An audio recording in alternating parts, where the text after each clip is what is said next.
Hey guys, welcome back to some more Splatoon 2. We got 2 levels into the next and final world. That's how bad you can tell the structure is here. It's very massive, but it has a nice feminine charm according to this new log of ours. I wonder who has a feminine charm to these areas. It's ugly. Man, this place is ugly. I don't think it's that bad. The green and pink kind of brings it out. Oh, wait. Maybe that's why it's ugly. Man, the colors can clash. Wait, you didn't even get to see what Marie was saying. She said many thanks. That's it.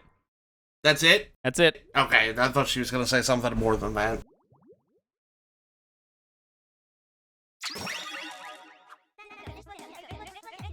I can really use the weapon, data on this weapon. Can you please do it for me? Okay, shut up, Sheldon. Sure. Continues to use curling bomb instead of slosher.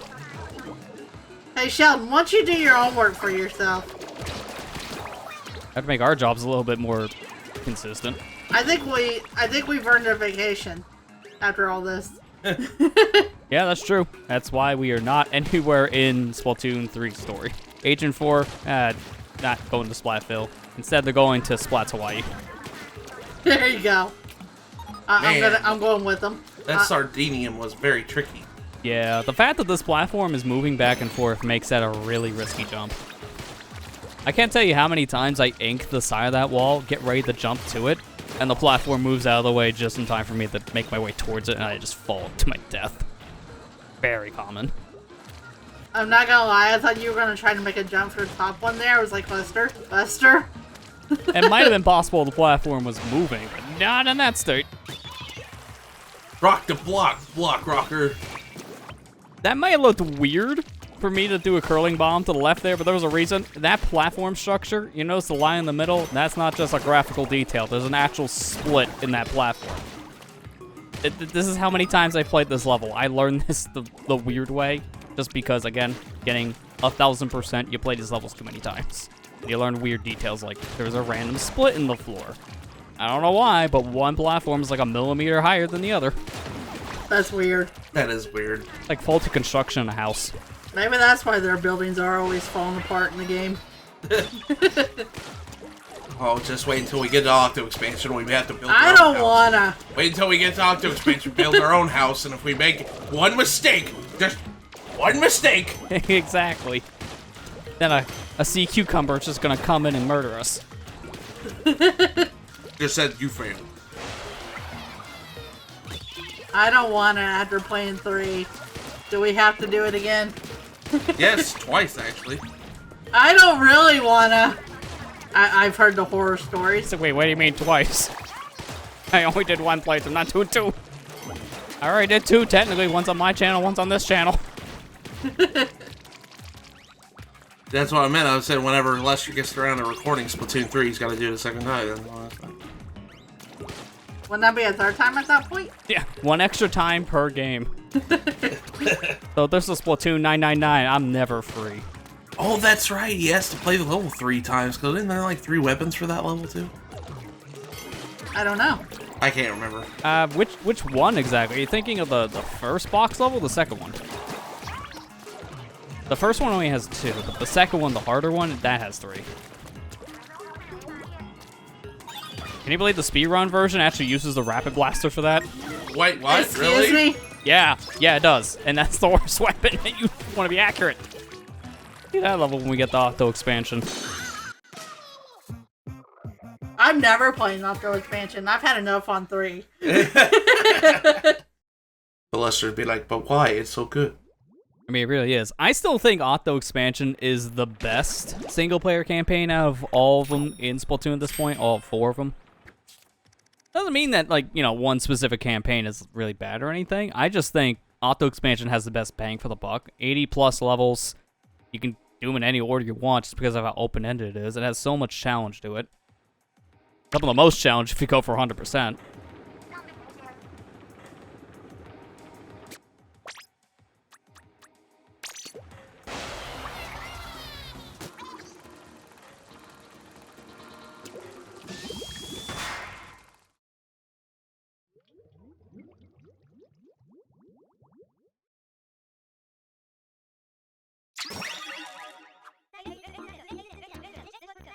Hero Spotlight. Oh, we get the big gun. Yeah, I haven't seen this thing in a bit, so it's nice to have the big guns.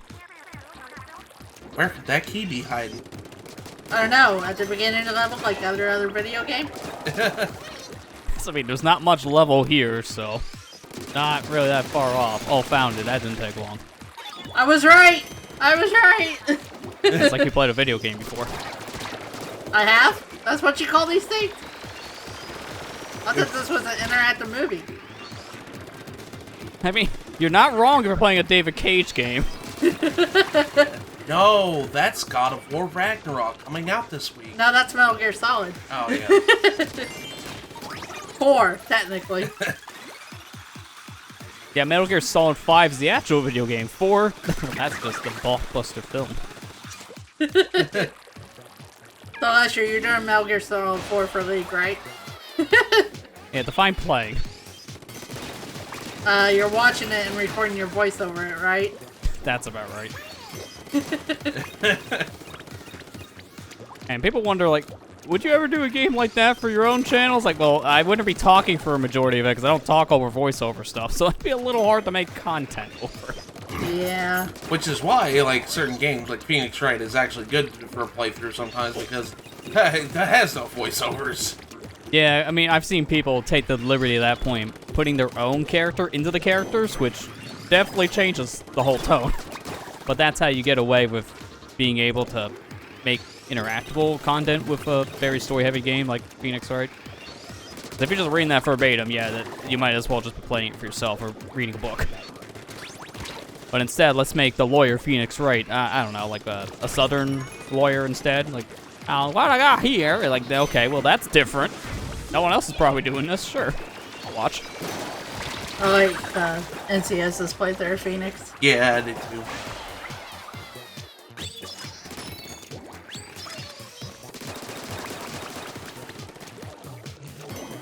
Time to kill these little octocopter. I don't even know the names of half these enemies in this game. And Yeah, you got it right on these ones, though. The little small fry flying ones, they're octocoppers. is that what they're called? Okay. Yeah, I believe those ones are octos, like octocopper. I've never been good at names of enemies in video games, so like whenever I'm doing playthrough and stuff like that, That I was Shooty like, guy, that Shooty Shooty guy, guy. yeah. Like, kill that dude. Shooty guy number 6. Okay, like half. Shoot a guy with a grenade launcher, shoot a guy with a sniper rifle. Shooty guy with the big shooty gun over there. There's 2 of them. Unless it's like a Zelda game where things have been kind of like, you know, drilled in my head over the years what the enemy names are. And even then, I still get And then you get the curveball bad bats. Yeah. I know this has a Keese bad bat. All right, now my brain hurts. And then you'll be like, Dinophos and Lizalfos. Which ones? Nobody really knows. They just assume they know. Oh, the worst one is Floor Master and Wall Master because we always confuse the 2 types. Yep. The Floor Master's the one on the wall, right? Exactly, that's what they say, right? But that's how we all confuse it. It's like we think that's what it means. Like, no, it's actually exactly what it says. The Floor Master, that's the one that will be on the floor. Actually, I gotta look at it. I don't even know if I'm right now. See? This is proving the point. See? At least with Wind Waker, there was only one type, and it was the one on the floor. And it's just like, okay, this name's Floor Master. Yeah, no, I was right. Floor Master is the one on the floor. Wall Master is the one that drops from the ceiling. So, in all actuality, maybe just rename that the Ceiling Master. And that doesn't roll off the tongue as easy as Wall Master. Yeah, that's kind of why they don't call it that. What would you call this guy? Big stamp guy? Big Robo Stomp. Octo Stamp DX Hawaii Edition, because that's the only one in the game that has a tropical tree on his head. What? Yeah, it's a random little detail, but they kind of play it out for a joke there, because that guy is on this like deserted island. It's like, hey, you know what? Let's play with that theme. Give him a little tropical hat. Put a tree on him. Nice. Please mind the cap. Did I say cap? I meant to say gap.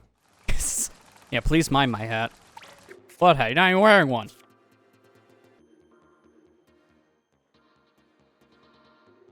Stop. Stop. Stop. Oh. Okay, we'll stop playing then. We're sending a what is it called? Telegram. I mean, Captain doesn't know how to use a phone. At least now we know where him and Agent 3 are. They're just off doing a mission somewhere. I'm going to be late. Which is almost the exact same information Marie gave us, so he didn't tell us much else that we didn't know.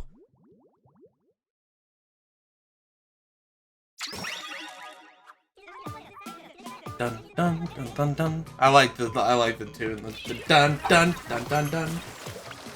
Yeah, this is one of my favorite themes in the Octo Canyon levels. It's simple, but it's just very catchy. Yeah. That's how you do it.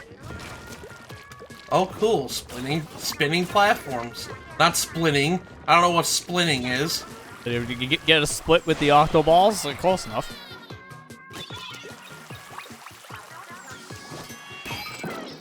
What's with this music? It's different.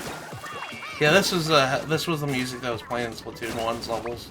Yeah, this is a very similar thing. Splatoon 1 and 2 level themes, they're very similar, which kind of goes on that same argument with the single player being very similar to much of a degree compared to Splatoon 1. That is kind of like the big disappointing thing to look back at this game now, especially with auto expansion being a thing. The single player campaign at launch definitely just felt more of the same. It did feel a little more unique because the new weapons, but everything else, including the story, yeah, it's pretty much copy and pasted. Even the music seems copy and pasted in some fronts. I know people are gonna be like, oh, this game is just Splatoon 1.5. I said, have you seen Overwatch 2? That's Overwatch 1.5. Is it really, though? I struggle to even give it the 0.5. Yeah. You want to talk about a game that's... Overwatch 1.5 then? I don't know. Yeah, literally Overwatch 1.5 is not even, like, good enough for a sequel. I don't even think... I don't know. I've never played Overwatch, Well, I've seen enough, like, the only thing they got is, like, a battle pass. That's it. That's, like, literally the only difference. Yeah, well, because now it's a free-to-play game, so that's how they're selling it, is the usual battle pass strategy now. Oh, it's like, oh, they got new heroes. I said, you couldn't have done that with an update? That's the thing, is they did. For years in Overwatch 1. Yeah, that's the thing. You did it for years. And they promised support with Overwatch 1 still, because they had different modes, at least on paper, at first. And then they changed that right before 2 was getting ready to come out, which shut down Overwatch 1 in the process. So, yeah, needless to say, it did kind of make the argument worse on that front. It's one thing when you call a game, like, not very much of a sequel, when you have the predecessor to compare to, but then when you remove it, it really feels like if it's not any different, then you're just selling the same game again. Look, that's like, I get it, like, this game is similar to Splatoon 1, but the thing is, though, people also gotta remember is, Splatoon 1 was on the Wii U, and only sold, like, what? Like, barely, like, over 1 million copies, because the install base on the Wii U was, like, 15 million when it peaked. So, yeah. It's just like, you know, like, at that point, you're just like, well, I want to show this franchise off that I had a really good time, you know, on the Wii U. I want more people to play it, so let's you know, make a similar type of game. Like, it makes more sense that this was a kind of a half sequel, in air quotes, because I really don't think it's a half sequel. I think it's a good enough game. It has a lot of new stuff to it, to be fair. It revamped a lot of the ranked modes. It changed up how certain weapons worked. It added new stuff, too, between Salmon Run and a whole new ranked mode, Clan Blitz, for better and for worse. So it added a lot of stuff, which you can't really say a copy-paste game would do. Yeah, that's kind of how I feel. It's like, yeah, this game, I know it didn't do very much to reinvent the wheel, but it was good enough that I think it was good enough for what it was trying to do, which was getting more people to play this franchise. Yeah, I mean, hey, if it ain't broke, don't fix it, because this was one of the best-selling games for the Wii U, specifically. Splatoon 1 was in the top 10 for Wii U games, and as of March 31st of 2022, at least from what people have been able to gather, I guess this is a combination of physical and digital sales, Splatoon 1 sold close to 5 million units. And Splatoon 2, as of the same date, cumulative is 13.3 million. So again, if it ain't broke, don't fix it. Yeah, don't fix it. Like, I mean, granted, that's on a system that sold more units as a whole, and also 2-year compared to a 5-year lifespan cycle, so take some of the numbers we're going to sold. But you can already get an idea just based on the timetables. Splatoon 2 sold more, like, as soon as the system came out than Splatoon 1 did, and it became a household name. It stayed in the top 10 for Switch sales ever since it came out. I don't see why it's a big deal that this game played it safe with its content when... I thought you were going in a different direction with that. I was like, hey, watch it. I say, I don't know why they made Clan Blitz, and then I'd be on the same page. No, I thought he was going to say, I don't know why they made a sequel to Splatoon. I was like, because Switch? And... Again, close to 5 million units on a system that, sold 1 every 20 copies. We never moved units. Yeah. I'm joking with you. Yeah. Go ahead and actually say what you were saying. It's like, I get why they were playing it safe, and, I don't understand why it's not okay for certain games like this game to not have to reinvent the wheel too much, when Call of Duty does it every frickin' year, okay? Yeah. Let's just be honest with ourselves. That game, like, everybody's like, oh, I'm not gonna buy the new Call of Duty, end up buying the new Call of Duty, and I'm just like, you're feeling it. Yep. I mean, it's worse in a game like that because people will complain about certain things. Like, yeah, you don't really change up too much, and we would like to see like these new features, and then they go like a year without even doing a single-player campaign. It's like that's not what we asked. In fact, that's the exact opposite, because that's one of the things that got stale. So let's just remove it entirely. Instead of try to make something unique. And this is somebody who actively played Call of Duty up until like 2012 when he realized, oh, it's just the same game, and why am I spending $60 for the same game that won't get supported after a year and everything else? I got sick and tired of it. That's why I haven't bought a new Call of Duty in since 2012. Yeah, I mean that's kind of why I'm more of a fan of the new direction that they're trying to take with Warzone, just because it's a free-to-play game. And that's actually getting updates. Like, that's not a one-and-done thing. They're stretching it for more than a year. Now, keep in mind, they are going to replace it with Warzone 2, so, yeah, we still have a problem a little bit, but it's still going to be a free-to-play game. So, if it's not your cup of tea, then you just don't put money into the free-to-play stuff and just play as much as you want, and that's it. If it's a full-price game, that becomes a lot harder to justify, in my opinion. So, for the full series, yeah, that still has a major issue when it comes to not being different enough per iteration, and then it gets dropped in a year. It's hard to invest, especially now, $70 USD on a new game that's not any different. Yeah. I mean, like, this game was, like I said before, this game is fine for for not reinventing the wheel too much because, well, like we mentioned before, nobody really played the first game except people who had a Wii U, so... What's a Wii U? Keep in mind, this game had a long support life, too, over 2 years. Yeah. For a lot of online games, that's not common at all. It's very unheard of. Yeah. I was going to say, I played Call of Duty. PS2 Call of Duty counts, right? I'm a Call of Duty fan, right? Oh, you're the ancient breeder game, or ancient gamer breed. To be fair, like, I played like 5 minutes of Call of Duty on PS2 that my dad had, and that's all I've ever played of Call of Duty. So. To be fair, that was the era where it did feel more innovative, because that's when they were trading off hands of developers. Yeah. Uh-oh. I never really had an interest in the Call of Duty series, though, so. Well, it's probably a good thing. Yeah. But that's it. That was our final level. Now we unlocked our final kettle, which is the final boss. But before we get to our final thing, here's our final scroll. A lot of last things. I want to point out one thing besides the fact of somehow we got a second cat. I don't know where exactly it came from. Here's how we kind of explain it. That last scroll gives us our last little picture in the bottom right. The second scrolls are a flip book. When you have them all, just zoom through all the pages and an image in the bottom right, it will change.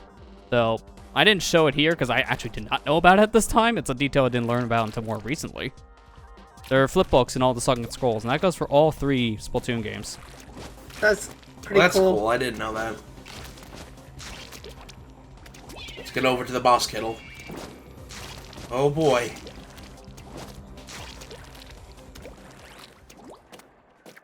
It goes out. That image looks a little familiar, though.